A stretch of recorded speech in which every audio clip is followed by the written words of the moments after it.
नमस्कार दोस्तों, आज हम बात करेंगे पाकिस्तान का सऊदी अरब के साथ में डिफेंस पैक्ट जो साइन हुआ है उसके बारे में। क्योंकि हमारी विदेश नीति सोई हुई है, हमारी विदेश नीति बिल्कुल फेल हो चुकी है। यहाँ पर पाकिस्तान का सऊदी अरब में जाना ये भारत के लिए बहुत बुरी खबर है। क्योंकि अगर भारत का पाकिस्तान में साथ में कुछ लफड़ा हुआ तो यहाँ पर सऊदी अरब भी बीच में कूद के आएगा।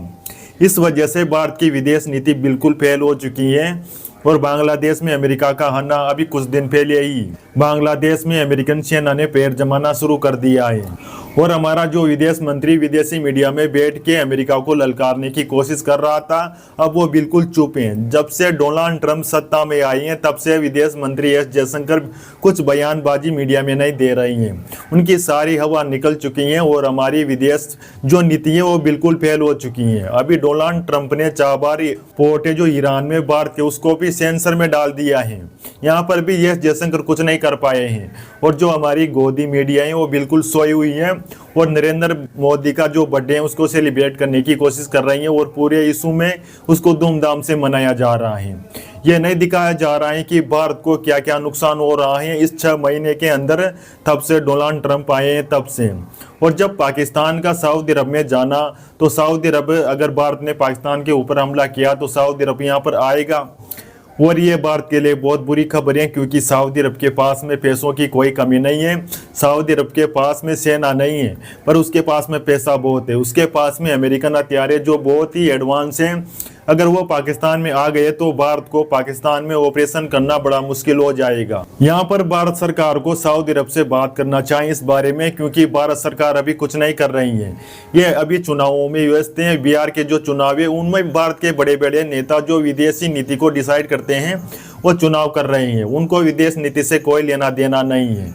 और भारत को सऊदी अरब के साथ में बैठ के बात करना चाहिए, आप ऐसा क्यों कर रही हो, क्या इसमें ऐसी भी बातें लिखी हैं कि हम अगर पाकिस्तान के खिलाफ कोई ऑपरेशन करते हैं तो क्या आप पाकिस्तान के साथ में जाओगे या नहीं जाओगे, इसके बारे में हमें बताइए। ऐसा हमारे विदेश मंत्रालय को उनसे मांग करनी चाहिए सऊदी अरब से।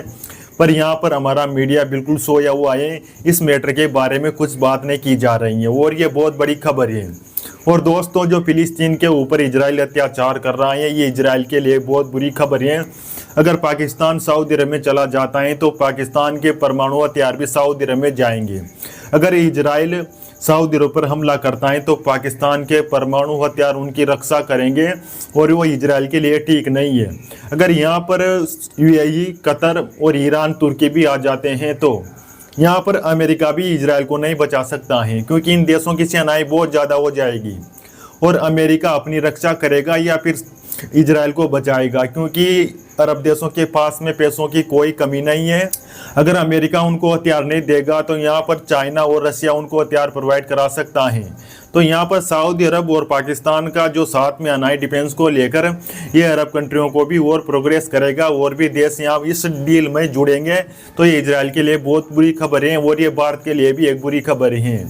और यहाँ पर बात करते हैं हूथियों की। आज हूथियों ने इजराइल के ऊपर बहुत बड़ा हमला किया है, वहाँ के एक पोर्ट को तबाह कर दिया गया है। हालांकि वहाँ पर जान माल की नुकसान की कोई खबर नहीं है। तो यहाँ पर इजराइल चारों तरफ से घिरा हुआ है।